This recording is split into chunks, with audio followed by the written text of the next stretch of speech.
Bonjour, aujourd'hui nous sommes au Fort Témiscamingue et je suis accompagnée de Josée Latraverse. Bonjour Josée. Bonjour. Donc, est-ce que vous pouvez me parler de votre titre au sein de l'organisme? Oui, moi, je suis chef d'équipe expérience du visiteur à Fort-Témiscamingue depuis 19 ans. Puis, mes employés, c'est surtout des étudiantes qui reviennent à chaque année. La plupart reviennent environ 4 ans en moyenne. On est très contents parce qu'elles sont très, très bonnes après 4 ans. Et pas parce qu'elles sont pas bonnes au début, mais on aime ça quand ils reviennent. Puis, j'ai aussi une GT1 qu'on appelle une guide senior, Lise Marcotte, qui est ici depuis plusieurs années, puis qui va venir en aide aux étudiantes quand elles débutent. Donc, moi, je vois à ce que tout soit en place pour accueillir les visiteurs de juin à septembre. Je forme et je supervise les employés. Bien, j'organise toutes les activités qui vont avoir lieu durant l'été. Je fais des contrats de service pour différents besoins. Exemple, quand on a un pow-wow, il faut avoir des toilettes chimiques. Donc, j'appelle le fournisseur pour qu'il vienne mettre ça en place, etc. Donc, en gros, c'est pas mal ça, mes responsabilités. Parfait. Puis, qu'est-ce qui vous motive à travailler ici? J'adore écouter. Vous allez vous promener tantôt sur le site. Le site est magnifique. Ça relate vraiment les tout débuts. C'est vraiment avant l'Abitibi. C'est par les cours d'eau que les voyageurs venaient porter de la marchandise ici, des couvertures, des pièges, des fusils. Ça prenait 25 jours en canot d'écorce. Ensuite, ils ramenaient la fourrure à Montréal qui était transportée en Europe pour la fameuse mode des chapeaux de castor. Donc, c'est 200 ans que ça a fait rouler l'économie au Témiscamingue. Donc, c'est important que les visiteurs, les touristes connaissent vraiment les tout débuts du Témiscamingue pour par la suite aller d'année en année là, voir les débuts de la colonisation, la construction des chemins de fer, etc. Depuis 20 ans, ça a beaucoup changé. À l'époque, il y avait une petite roulotte, il y avait une tente au milieu du site qui expliquait la traite des fourrures. Puis avec la mise en valeur, Marlene vous en reparlera plus en détail tantôt, mais ça a été là, vraiment là, une évolution là, très, très grande dans le sens qu'ils ont bâti l'exposition ici à l'intérieur, l'exposition permanente au Badjiwan, qui relate les 200 ans de la traite des fourrures. Puis, on a fait des fouilles archéologiques. On a eu plusieurs périodes de fouilles. Ça nous a permis de trouver les anciennes fondations sur le site, les anciens bâtiments de la Compagnie de la baie du Thon, parce qu'il y avait 2 magasins sur le site. Il y avait une forge, une menuiserie, il y avait hangar à canots, atelier de fabrication de canots, la maison du chef de poste, etc. Donc, on a tout trouvé les fondations et ça nous a permis d'installer des plateformes par-dessus parce qu'il ne restait rien des bâtiments. On a installé des plateformes qui représentent exactement la dimension réelle des bâtiments, mais au lieu de refaire le bâtiment au complet, on a vraiment installé des scénographies, c'est-à-dire des scènes de vie qui représentent là, le travail à l'époque, qu'est-ce qui se faisait ici, puis avec des personnages. Donc, les gens se promènent, c'est à air ouverte, les gens adorent ça. Puis là, vraiment, là, on est plongé dans l'histoire aussitôt qu'on s'en va du côté des scénographies. Mais ce qui m'attire le plus, c'est vraiment les gens. Donc, autant travailler avec mes guides, avec le gars d'entretien qui est excellent, Sylvain Bélanger, et aussi les visiteurs qui sont toujours de bonne humeur, ils s'en viennent en vacances. Donc, c'est vraiment un plaisir de rencontrer des gens de partout à travers le Canada, mais aussi, on a des gens, des fois, qui viennent d'Espagne, de Suisse, de différents pays. Puis, on apprend toujours de ces gens-là. Donc, c'est vraiment une joie de travailler avec tout ce beau monde-là. Parfait. Puis, parlant des visiteurs, justement, est-ce qu'il y a plus de visiteurs qui viennent du Témiscamingue ou de l'extérieur, ou c'est 50-50? C'est environ quoi les statistiques? Je te dirais que c'est à peu près 84 de l'Abitibi du Témiscamingue, mais il y a un bon 16 qui vient de Montréal, un 5 de Gatineau, et le reste s'est réparti un peu là, à travers le Canada. Puis les gens, ce qu'ils retiennent, c'est vraiment la forêt enchantée, ça revient souvent parce qu'il y a beaucoup de gens qui sont venus ici quand ils étaient petits et reviennent avec leur famille. Donc ça, vraiment, là, c'est un must, là, la forêt enchantée. Ensuite, ils nous parlent beaucoup de l'entretien du site, comment c'est beau, comment c'est bien entretenu. Le lac Témiscamingue, évidemment, qui est très, très grand, 120 km de long, donc c'est impressionnant. Les gens aiment se baigner aussi. Et ce qu'ils retiennent aussi, là, de prime abord, c'est le contact chaleureux avec les guides, avec les gens de la région. Ils adorent le contact là, et trouvent qu'on les reçoit vraiment là, de façon exceptionnelle. Parfait. Puis tout à l'heure, vous avez parlé des événements. Est-ce qu'il y a des événements qui reviennent à chaque année? Dans le fond, c'est comme des traditions? Oui, bien nous autres, évidemment, on est un site fédéral, Parc Canada, donc le 1er juillet revient toujours, c'est toujours gratuit. Nous autres, ce qu'on essaie de favoriser, c'est d'inviter des groupes de musique locaux pour que la population découvre ces groupes-là, puis qu'après ça, eux autres, ils se fassent un nom, puis que ça y aille bien dans leur carrière. Puis aussi, bien, on a toujours la fête d'été au mois de juillet. Ça aussi, on invite des groupes de musique locaux, mais aussi, comme cette année, on va avoir du paddleboard, on va avoir des activités pour les familles, maquillage pour enfants, etc. Donc ça, c'est vraiment notre must. L'an prochain, on va essayer de revenir à nos traditions. On a le Festival des voyageurs qui a eu lieu ici pendant des années et on a mis ça un petit peu de côté parce que dans la saison normale, les guides parlent beaucoup de la traite des fourrures, du fort Témiscamingue, des scénographies qui sont à l'extérieur. Donc, on avait envie de faire autre chose, mais l'année prochaine, on revient aux traditions avec les voyageurs qui nous expliquent le métier de voyageur, puis aussi qui vont nous faire découvrir là, le quotidien, comment ça se passait vraiment à l'époque. C'est quoi l'importance pour vous de faire partie du regroupement Mémoire des chemins d'eau? C'est très important parce que Mémoire des chemins d'eau nous permet de faire de l'excellente publicité en groupe. Ça nous permet aussi de vendre les autres sites. Moi, des fois, je fais des visites, puis je leur dis, bon, ben allez voir, après la traite des fourrures en 1887, c'est la colonisation qui a commencé à Ville-Marie, donc la maison du frère Moffett et ensuite le Tillé Draper, le Fossilarium aussi qui a commencé avant, etc. Donc, on parle des autres sites aux visiteurs en même temps qu'on parle de notre site. Donc, c'est vraiment génial parce que ça fait un partenariat là, qui est gagnant-gagnant. Là. Puis, est-ce que vous avez des projets pour l'avenir? Pour l'avenir, écoute, il y a une nouvelle entente de partenariat, de cogestion qui a été signée avec Témiscamingue First Nation, les Algonquins de Notre-Dame-du-Nord. Et puis, je crois que dans les années à venir, on va beaucoup travailler en collaboration avec eux pour vraiment faire connaître aux gens comment ça se passait avant l'arrivée des Blancs. Parce que nous, on a plus travaillé au niveau de la traite des fourrures dans les années 1679. Il y a eu un premier poste de traite à 30 km au sud d'ici, mais toute la culture autochtone, les Algonquins, comment ils vivaient à l'époque, la survie en forêt, etc., ça va être vraiment développé là, dans le futur. On a déjà commencé, on a eu des beaux projets avec Carl Chevrier pour la construction de canaux d'écorce. Vraiment, comment ils faisaient ça à l'époque, c'était génial. Et depuis 2 ans, on a des étudiants algonquins, algonquines qui fabriquent des sacs de médecine, qui fabriquent aussi des paniers d'écorce. Donc, ça nous amène vraiment à savoir comment ça se passait, là, le quotidien pour eux à l'époque. Donc, ça va être un plus pour nous de les incorporer là, dans la visite puis dans l'expérience du visiteur là, à Fort-Témiscamingue. Puis comment vous voyez l'avenir du Fort Témiscamingue? Bien, c'est un peu ça. On s'enligne vraiment là, pour être en partenariat avec eux.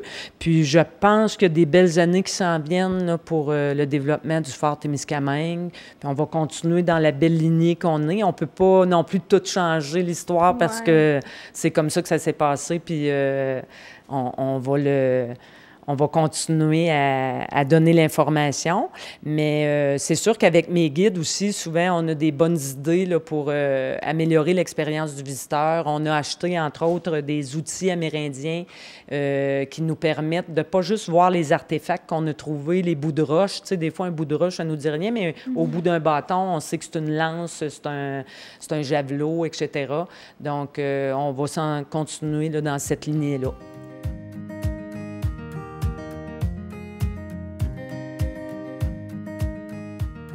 Pour ce segment, je suis avec la guide animatrice Anaïs. Dans le fond, est-ce que tu pourrais nous faire un petit schéma de la visite, la structure, tout ça, nous expliquer comment ça fonctionne?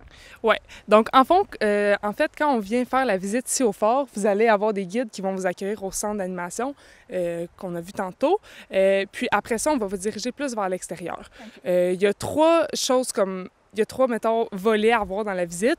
On a un petit film d'une 20aine de minutes sur la vie des voyageurs.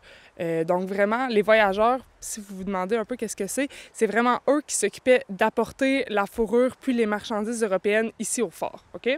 Donc, on partait de Montréal, les voyageurs s'en venaient ici avec la marchandise européenne. Ensuite, ils les échangeaient avec les Européens qui vivaient ici. Puis, ils retournaient à Montréal avec la fourrure que les Amérindiens leur échangeaient. OK. Donc ça, c'est vraiment plus le volet pour les voyageurs, l'information qu'on a sur eux. À l'intérieur, on a aussi un petit musée qui est tout petit, mais qui a beaucoup d'informations dedans avec des artefacts qu'on a retrouvés sur le site. Donc, on a une partie volet plus sur les Amérindiens au début, qui explique dans le fond que ça fait au moins 6000 ans qu'ils sont ici, qui occupent le territoire ici. Puis ensuite, on a vraiment plus la partie européenne. Donc, on explique les changements qu'il y a eu au poste de traite, depuis quand il y a un poste de traite ici, quand ça l'a fermé, puis pourquoi on avait un poste de traite, dans le fond. La principale raison, c'est parce qu'on faisait des chapeaux de forme en Europe avec la fourrure de castor. Donc, vraiment, tout part de là. S'il y a une chose à retenir, c'est qu'ici, on faisait des échanges pour avoir de la fourrure de castor pour faire des chapeaux de forme en Europe avec cette fourrure-là. Ici, sur le site, en fait, ça, c'est vraiment plus la visite extérieure. Donc, on a un trajet qui fait une boucle de 1,5 km avec, comme on voit ici, des scénographies, dans le fond. Donc, il y a plein d'anciens bâtiments. En dessous du plancher, en bas, ici, c'est vraiment les anciennes fondations des bâtiments, OK? Donc ici, le magasin, il était vraiment cette grandeur-là, à cet emplacement-là, cette dimension-là, tout là. Okay. Fait en fait, chaque endroit, c'est le même principe. À toutes les fois qu'il y a un plancher, c'est parce qu'en dessous, c'est les vraies fondations, OK? En fait, il y a des informations à chaque... il y a des petites pancartes qui donnent des informations sur... les scénographies, puis on vous donne aussi un dépliant. Fait que les gens peuvent voir sur le dépliant des pancartes qu'il y a dessus. Fait que sur le petit pamphlet, en fait, il y a une map, puis au verso, il y a vraiment des explications, dans le fond, sur les scénographies qu'on peut regarder. Puis il y a comme un must à la fin, là, évidemment, la forêt enchantée, qui est super beau, là, vraiment un bel endroit à voir, là. Parfait. Puis dans le fond, les visiteurs, est-ce qu'il y a plus de visites? Est-ce qu'ils demandent plus souvent des visites guidées ou des visites plus libres? Comment ça... OK. OK.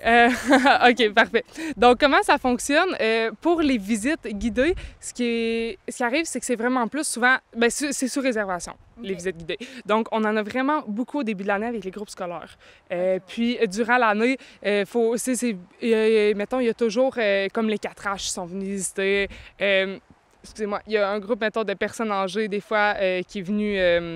qui vient, là, genre un regroupement de personnes retraitées qui viennent puis qui font une visite ici. Mais sinon, c'est vraiment plus des visites libres, OK? Donc, comment on fonctionne, c'est que on est toujours minimum 3 guides qui travaillent tous les jours. Des fois, on est 4, dépendamment des jours de congé. Puis, il y a toujours 2 guides à l'accueil. Donc, il y a un guide qui est plus vers l'exposition, qui explique l'exposition pour les visiteurs qui ont des questions ou qui donnent de l'information. Puis, il y a un guide vraiment qui est à l'accueil, qui donne des pamphlets, qui fait payer, puis qui explique vraiment la base du début. Puis, il y a 1 ou 2 autres guides qui sont vraiment sur le site en animation postée. Okay. Donc, qui sont à une scénographie puis qui donnent de l'information aux visiteurs qui s'en viennent.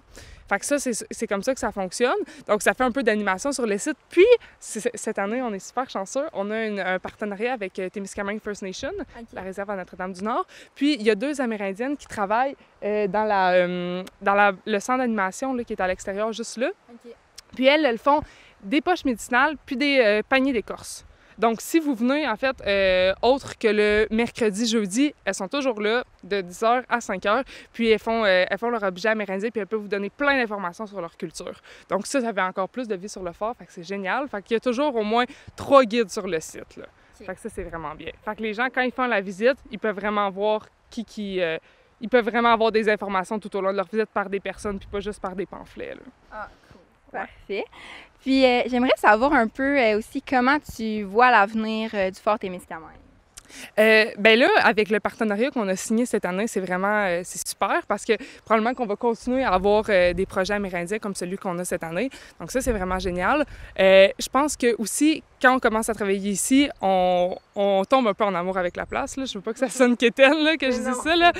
Mais c'est vrai. Tu sais, moi, maintenant, ça fait 4 étés que je travaille ici, puis j'adore mon travail, là. Les visiteurs sont super reconnaissants. Les gens qui arrivent ici sont vraiment le fun. Puis c'est surprenant de voir comment il y a de visiteurs.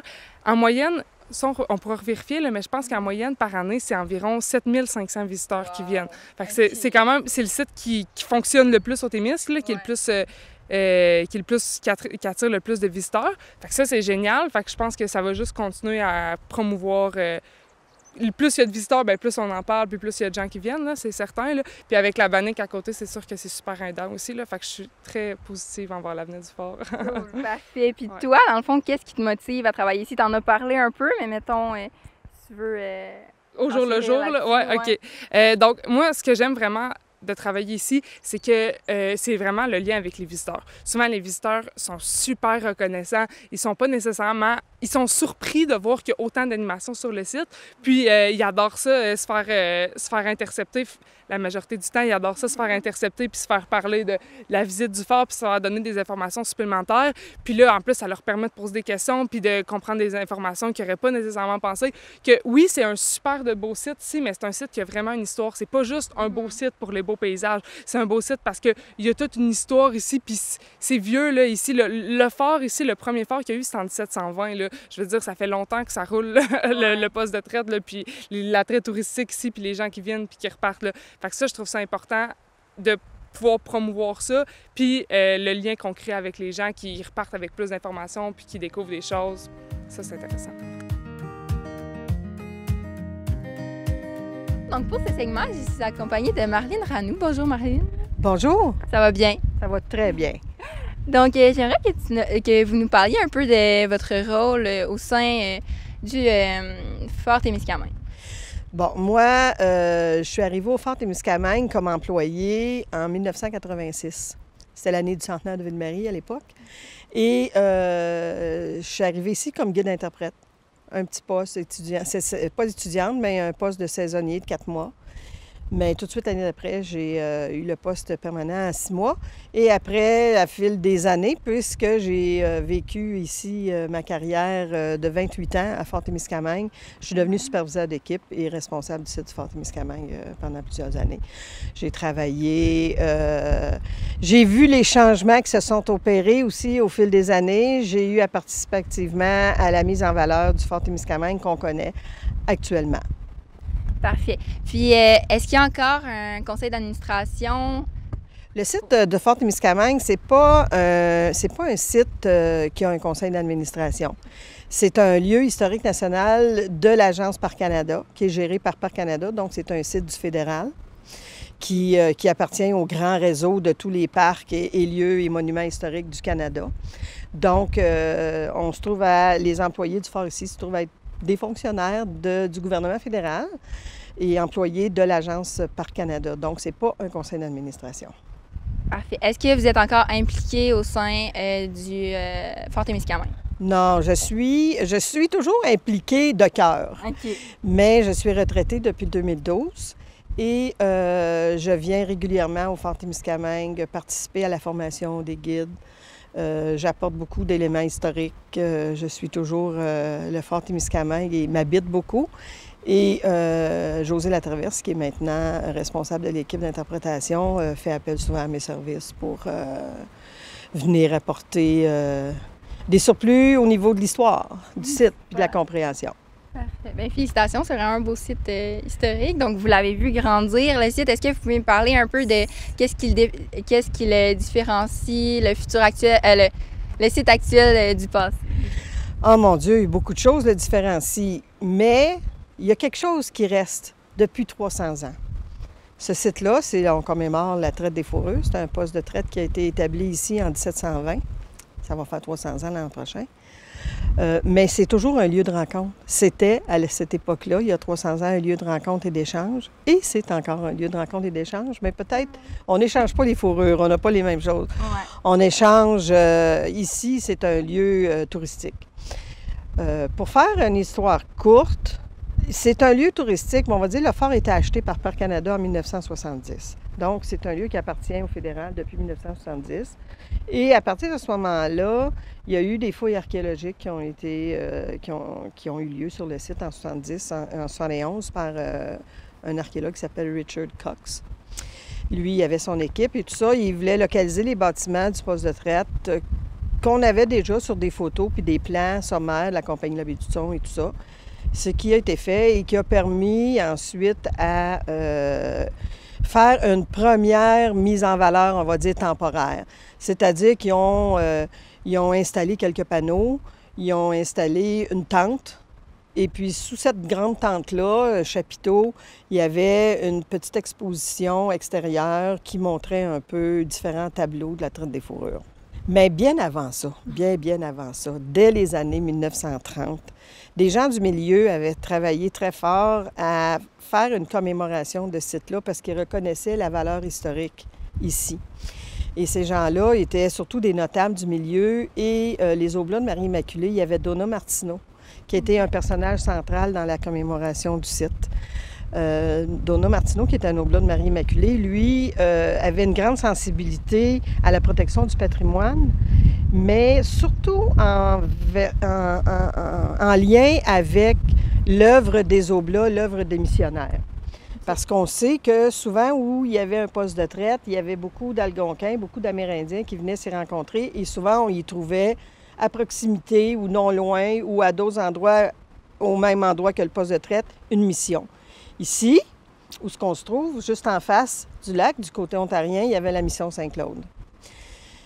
Et le père Donna Martineau, lui, il voulait éviter que ce site-là devienne une pourvoirie ou qu'il y ait un pont qui relie les deux rives pour aller du côté de l'Ontario. Et donc, avec des notables du coin, tout ça, ils ont réussi à avoir une première reconnaissance officielle, si on peut dire, du gouvernement canadien et une plaque a été installée, une plaque en bronze qui dit « La commission, voici, vous êtes sur le site du lieu où il y a eu un poste de traite et que les Français sont venus, peut-être. » Alors, cette plaque-là, on la retrouve aujourd'hui en face du centre d'interprétation. Vous pourrez peut-être la voir tantôt. Parfait. Et ça reste comme ça durant les années 30. Donc, une première reconnaissance du lieu. Et en 1967, on a une réaffirmation de la Commission des lieux et monuments historiques du Canada, parce que c'est cet organisme-là qui détermine quels sont les lieux qui sont significatifs dans l'histoire du pays. Cet organisme-là fait une recommandation au gouvernement canadien en ce moment-là, puis lui dit, oui, ça serait important que là, vous fassiez une commémoration et une mise en valeur adéquate de ce site-là. Parce que là, c'est pas juste une plaque qu'on va mettre qui va dire qu'est-ce qui est arrivé ici. Alors, c'est en 67 et les Oblats sont encore propriétaires du site, hein, parce que les Oblats de Marie-Immaculée sont devenus propriétaires en 1955. Je vais faire un petit peu du coq à l'âne, si vous permettez. OK, c'est bon. Le fort Témiscamingue a été fondé, si on peut dire, ou établi ici, le poste de traite en 1720. C'était à l'époque de la Nouvelle-France. Donc, c'était un poste français de la Compagnie du Nord qui venait s'établir ici, au détroit du lac Témiscamingue, où on est actuellement, pour commercer avec les Amérindiens du coin et apporter des fourrures à Montréal au profit de la Nouvelle-France. Il s'est établi ici pour aussi venir à la rencontre des Amérindiens sur le territoire comme tel où ils trappaient. Parce qu'on sait qu'il y avait une grande foire des fourrures. Il y a beaucoup d'Amérindiens, beaucoup d'Autochtones à l'époque, de toutes les nations qui se rendaient à Montréal à la grande foire des fourrures, apportaient leurs fourrures-là, tout ça. Mais en venant à la rencontre comme telle des Autochtones sur les lieux, dans les lieux de trappe, assez loin dans le pays, là, sur la rivière des Outaouais, ça permettait d'éviter la concurrence de la compagnie de la baie du Thon qui, elle, était établie à la baie du Thon. Et il y a beaucoup d'Autochtones qui pouvaient aller changer leur fourrure là aussi. Alors, on établit le poste de traite. La famille Guillet, entre autres, qui est la famille dominante à ce moment-là. Et si on remonte à notre histoire du Canada, on est en 1861, on a la conquête. Donc, la Nouvelle-France capitule, il y a le traité de Paris et à ce moment-là, la Nouvelle-France devient l'Angleterre, sous la domination anglaise. Et là, mais il y a toujours de la traite des fourrures pareil. Alors, il y a des marchands indépendants de Montréal qui sont des Anglais aussi, qui continuent à faire la traite des fourrures. Et puis, à un moment donné, c'est tous des indépendants, des gens ici là qui font le commerce de la fourrure. Et puis, à un moment donné, ils se disent, bon, ben, on va revenir à Fort-Témiscamingue. On va continuer à faire la traite des fourrures, mais on va se regrouper. Et en 1795, parce que là, je passe bien des étapes, là, mais en 1795, il y a une compagnie qui se forme, qui sont des marchands écossais anglais établis à Montréal et qui s'appelle la Compagnie du Nord-Ouest. Okay. La Compagnie du Nord-Ouest vient s'établir au Fort-Témiscamingue et on peut dire que c'est la période de la famille des Cameron. C'est souvent des familles, des neveux, des nièces, des oncles, puis tout ça qui deviennent un peu des gens de génération en génération, les commerçants et les traiteurs comme tels. Et donc, on établit le poste de traite ici et ça devient, là, entre 1795 et 1820, on assiste quand même à une période de grande expansion du Fort-Témiscamingue, c'est-à-dire qu'il y a beaucoup de postes satellites, des petits postes de traite qui vont s'établir sur les rivières, aux alentours, les lacs, Hunters Point, du côté de l'Ontario. On n'a pas les mêmes frontières qu'on a aujourd'hui. Et ça va jusqu'à la baie, presque aux confins de la baie James. On a le fort Abitibi. C'est toute une dizaine de sous-postes de traite qui sont affiliés au Fort-Témiscamingue, qui est un peu le chef-lieu. Alors, c'est un peu l'âge d'or du poste de traite à ce moment-là. Et en 1821, il y a fusion entre les deux grandes compagnies rivales, parce que la Compagnie du Nord-Ouest, c'est la grande compagnie rivale de la Compagnie de la Baie-du-Thon. La Baie-du-Thon, elle est installée à Baie-du-Thon, puis ils ont des postes de traite au nord sur tous les affluents qui se déversent dans le nord, la Baie-du-Thon, tandis que la Compagnie du Nord-Ouest, elle, c'est plus les affluents qui vont vers le sud, vers le fleuve Saint-Laurent et tout ça. Ces deux compagnies-là vont se faire une concurrence féroce et presque sanglante dans l'ensemble du Canada, surtout dans l'Ouest canadien, jusqu'à s'affaiblir énormément. Et en 1821, les deux compagnies décident, pour ne pas faire banqueroute, de fusionner. Alors, c'est la grande période du monopole de la Compagnie de la Baie-du-Thon sur la traite des fourrures au Canada. Il y a toutes sortes de petits postes, il y a beaucoup de contrebande qui se fait. Tout ça, la fourrure, il faut dire qu'à l'époque, la fourrure, c'est un peu comme le pétrole aujourd'hui ou l'or du temps. Là. Ouais. Ils appelaient ça l'or poilu un peu. Tout ça pour une mode des chapeaux en Europe, les chapeaux de forme, tout ça. Mais on voit qu'avec le temps, là, passons de 1720 à 1840, là, je veux dire, il y a une grande évolution dans le pays aussi. Il y a l'industrialisation qui arrive, il y a beaucoup de colons qui s'installent, il y a beaucoup de développement au niveau de l'Angleterre, on a des usines de textiles, des fonderies qui s'installent. Donc, la Compagnie de la Baie-du-Thon diversifie son mandat, si on peut dire, fait qu'ils ne feront pas juste la traite des fourrures.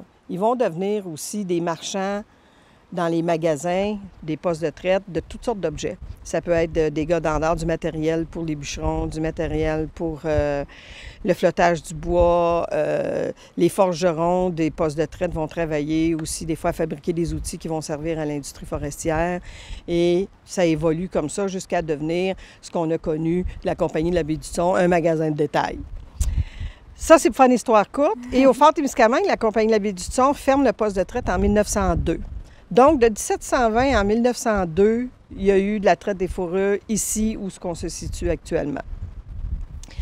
Mais à partir de 1902, ce qui se passe, c'est que la Compagnie de la Baie-du-Thon engage un genre de gardien de poste pour garder les bâtiments parce qu'ils sont encore propriétaires, puis ils gardent quelqu'un qui est ici. Ça va être un monsieur McCann qui va venir garder le poste de traite jusqu'en 1918 où la Compagnie de la Baie-du-Thon vend tout le terrain à un privé, un monsieur Hutchinson, qui va s'en servir comme chalet d'été. Ça va être un lieu de villégiature. C'est un monsieur qui vient de l'Ontario, qui est assez à l'aise financièrement, qui est impliqué dans la Norton Telephone, qui est tout le passage, l'arrivée du téléphone. On est en 1918. Et il voit dans la proximité de l'Ontario et la localisation du site aussi, c'est un homme d'affaires puis qui est assez visionnaire. Il voit la possibilité peut-être d'un passage pour la ligne d'électrique qui venait de l'Ontario pour alimenter l'électrification. Donc, l'électricité est arrivée par le Fort-Témiscamingue. Le téléphone est arrivé par le Fort-Témiscamingue dans la région ici, en ayant des fils qui passent par des... Il y avait des grandes tours ici sur le site du Fort-Témiscamingue à une certaine époque pour passer ces fils-là, pour venir amener le progrès, comme on dit, au Témiscamingue. Et pendant ce temps-là, dans les années 30, quand je parlais tantôt qu'il y a une première commémoration, c'est qu'il y a des gens d'affaires qui voyaient peut-être des possibilités de faire un pont pour aller en Ontario parce qu'on pourrait développer le marché, puis tout ça. Il y en a même qui disaient qu'on pourrait faire une pourvoirie. Et les gens du milieu qui étaient sensibles à l'histoire, ils ont dit « Oh, peut-être pas faire ça. Il y a encore des bâtiments ici. Il y a la présence des Oblats, il y a des cimetières, il faudrait protéger ça, il faut faire attention, puis tout ça. Et c'est là que la Société d'histoire du Témiscamingue est créée et qui vont être des acteurs, la Société d'histoire du Témiscamingue, sur plusieurs dizaines d'années, des acteurs importants dans la protection, la préservation et la mise en valeur de ce site-là, aujourd'hui. 1973 où on commence des visites guidées. Mais c'est à partir de 1970 que Parcs Canada devient propriétaire. Mais évidemment, ils deviennent propriétaires d'un terrain, mais ils n'en connaissent pas tant que ça sur l'histoire. Donc, il faut faire des fouilles archéologiques, il faut documenter. Le père Martineau, quand il a déposé sa demande de projet à la Commission des lieux historiques et monuments du Canada, il avait produit un document que je vais vous montrer tantôt, un document qui a servi de base à la commémoration du site. Mais lui, il aurait souhaité que ça soit commémoré nationalement au niveau de l'œuvre des Oblats. Mais en fait, ils se sont rendus compte, les historiens, qu'en étudiant le document pour la recherche de Donald Martineau, puis avec d'autres documents historiques, que ce site-là avait une plus grande valeur au niveau de son rôle dans la traite des fourrures au Canada. Ça fait que c'est en vertu de ce rôle-là, de ce thème-là, que le Fort Témiscamingue a été reconnu officiellement par Parcs Canada et que la première mise en valeur s'est faite. Donc, les premières visites guidées se sont faites à partir de 1973. Pour poursuivre un petit peu dans l'histoire, je voudrais vous dire que en 1970, c'était une mise en valeur temporaire. Mais à partir des années 87 environ, 88, les gens du milieu, c'est-à-dire la MRC, les élus du milieu, les gens de la Société d'histoire, toujours et encore, se disent, bon, bien là, ça fait tellement d'années, de 73 à 87, que c'est temporaire. Il serait temps peut-être que le fédéral investisse pour faire une mise en valeur permanente, que juste avoir une petite tente avec quelques objets dans des vitrines. Alors, se forme un comité qui va s'appeler plus tard le comité de mise en valeur du Fort Témiscamingue, composé de gens du milieu influents, des représentants de différentes de la commission scolaire, de Desjardins, de Tembec, des élus, de la MRC, de la Société d'histoire.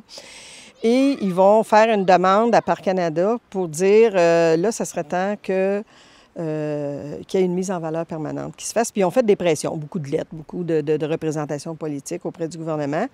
Et c'est en 1991 que le ministre à ce moment-là, le ministre de l'Environnement au fédéral, parce qu'on relevait du ministère de l'Environnement, Robert Decottret, a annoncé officiellement qu'il y aurait 2,5 millions qui seraient accordés au Fort Témiscamingue pour sa mise en valeur permanente. Mais il met une condition. Il se dit, il faut que le milieu, dans ce montant-là, aille chercher 1 demi-million pour investir, pour être des partenaires. Okay. Oh, là, le milieu, ils se sont rassemblés, il y a un comité, le comité de mise en valeur a formé un comité de financement et ils ont fait une grosse levée de fonds et évidemment, on a réussi à avoir le demi-million en question. Wow. Bravo.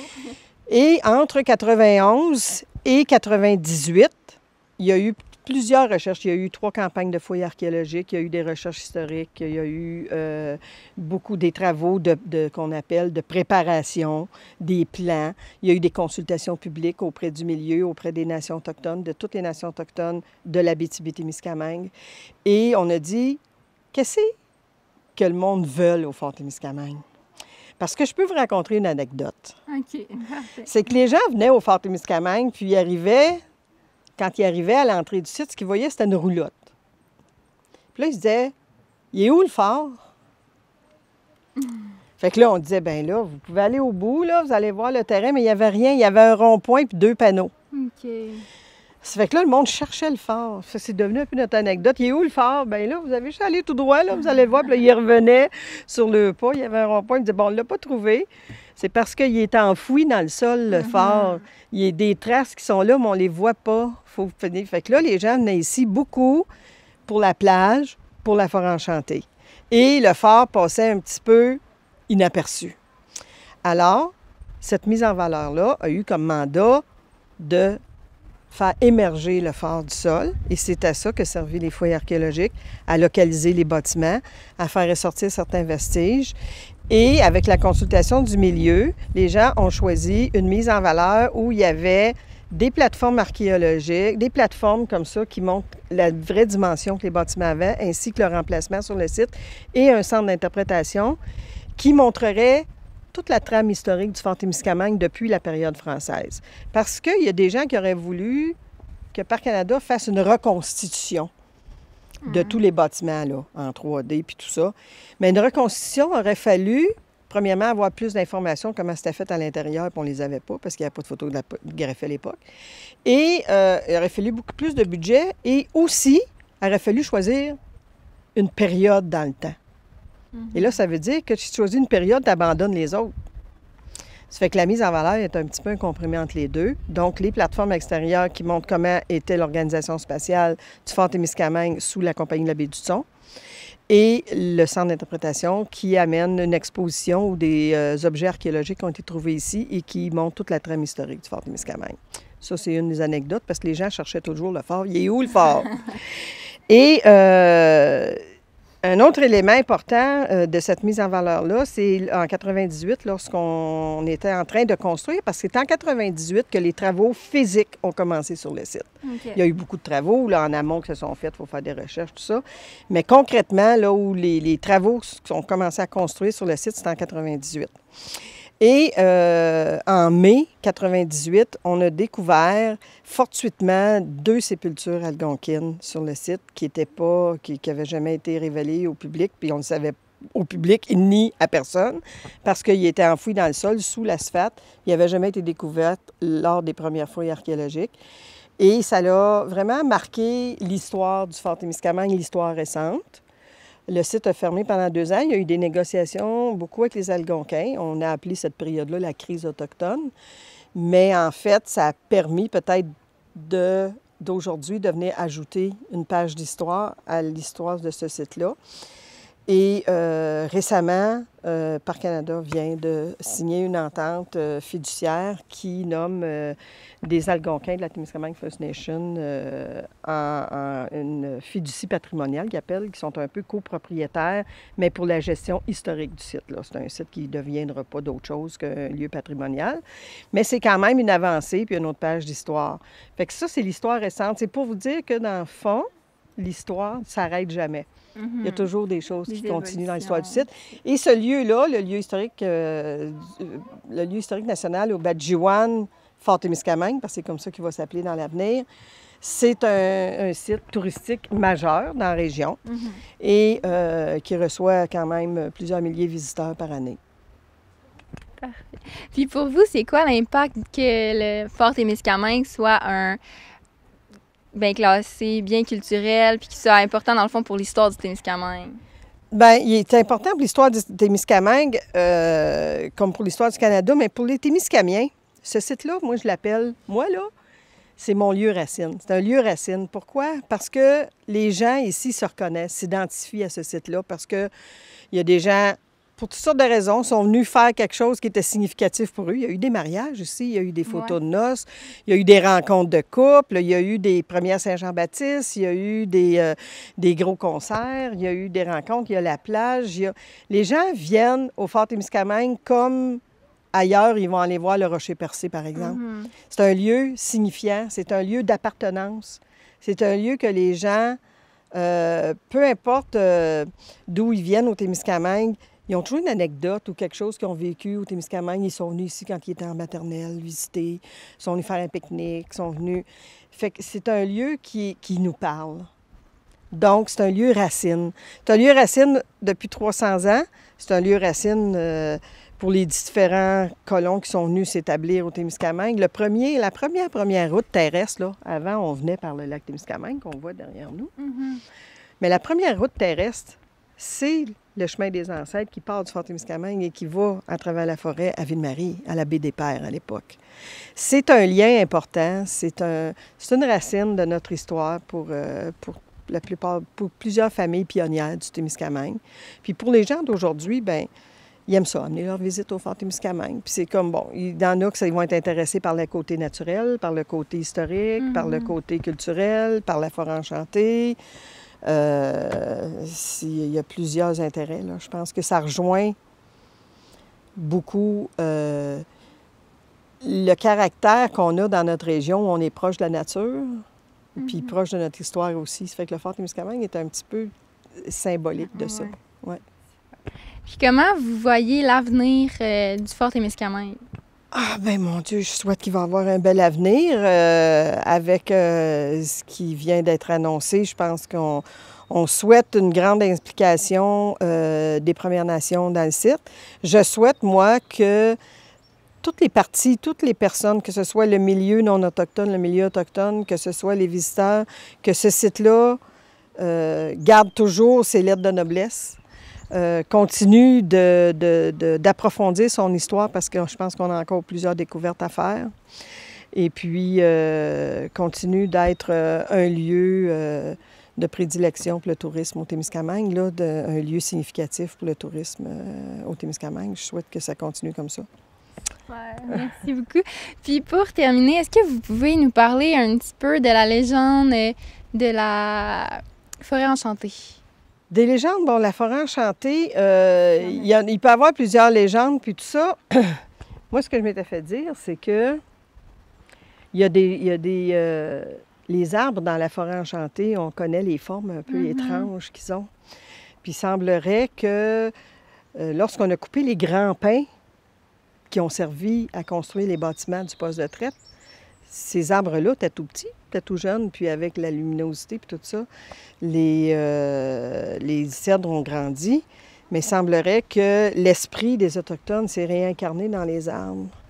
Puis de plus en plus, ils veulent sortir, ils veulent se faire entendre, ils veulent se faire connaître, puis c'est un peu comme ça qu'ils sont tordus, ils sont restés pris là, puis là, ils veulent faire sur leur présence. Ça, c'est une des significations que certains Algonquins m'ont déjà transmis.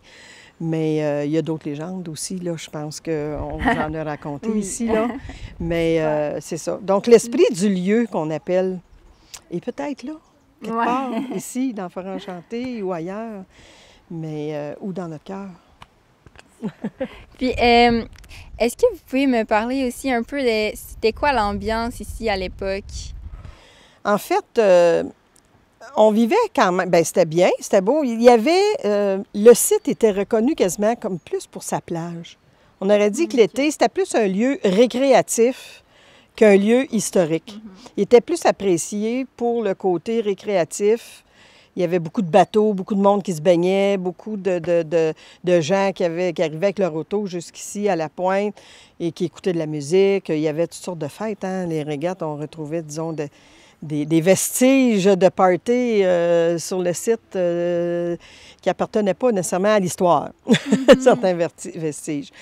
Mais c'était un lieu de récréation, un lieu de rencontre, et il était moins connu pour ses vertus historiques. Même s'il y avait une tente et tout ça qui ramenait l'histoire, il faut dire que c'était peut-être pas là que les gens accordaient le plus d'importance. Quand je suis arrivée en 86. Mais cette année-là où je suis arrivée, c'était le centenaire de Ville-Marie, fait qu'il y avait aussi une recrudescence sur l'histoire du patrimoine de Ville-Marie, puis tout ça, puis le Fort-Témiscamingue est en lien quand même un peu avec ça aussi.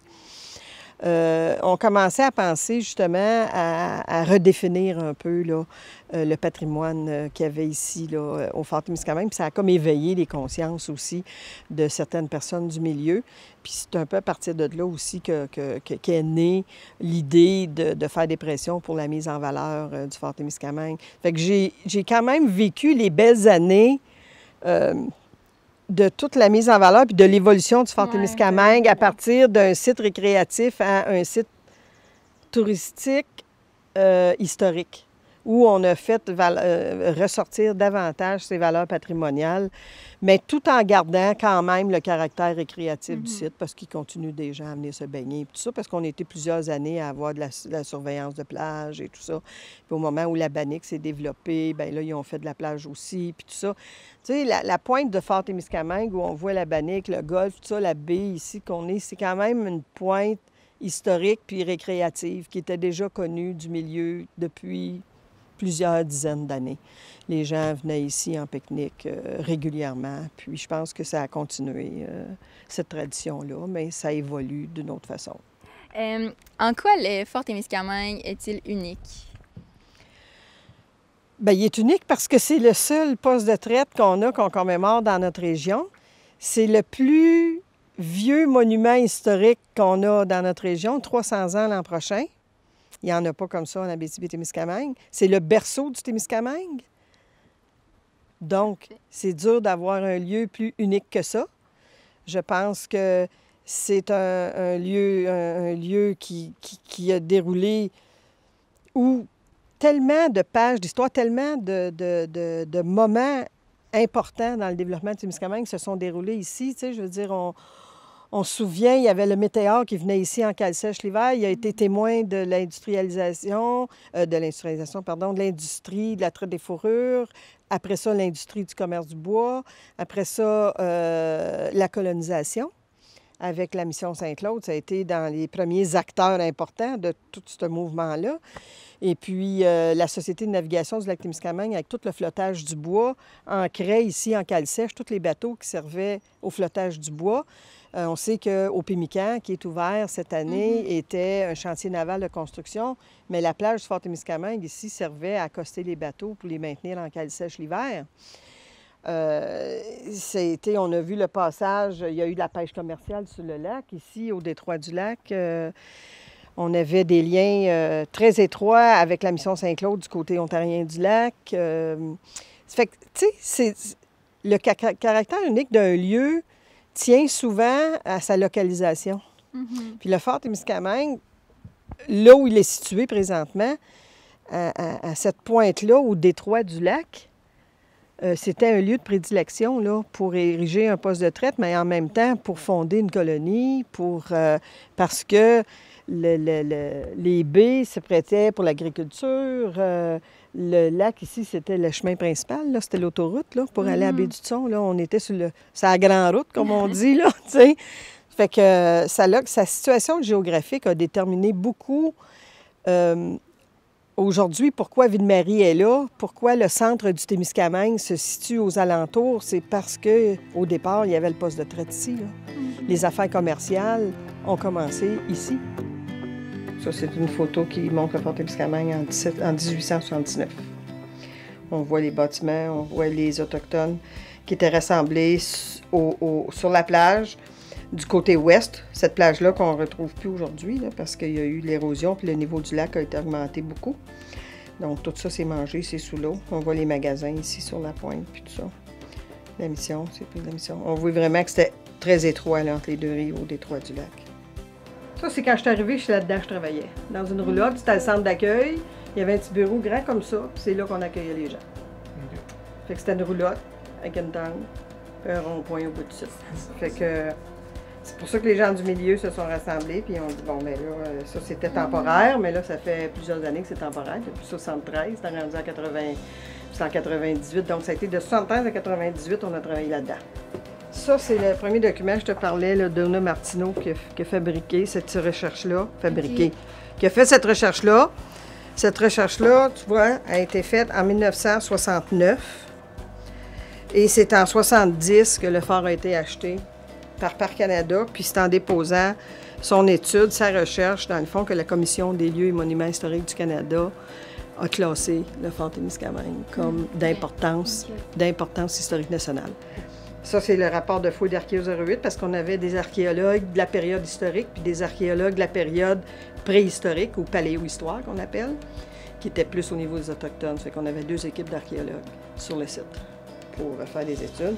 Fait qu'on voit ici là, qu'il y avait beaucoup, par exemple, des artefacts qui ont été trouvés lors des fouilles archéologiques ici, qui témoignent de la présence millénaire des Autochtones. Puis ça ici, c'était le journal qui a servi à la consultation publique. À la consultation publique, on a les dates ici qui ont eu lieu en 1989, avant la mise en valeur.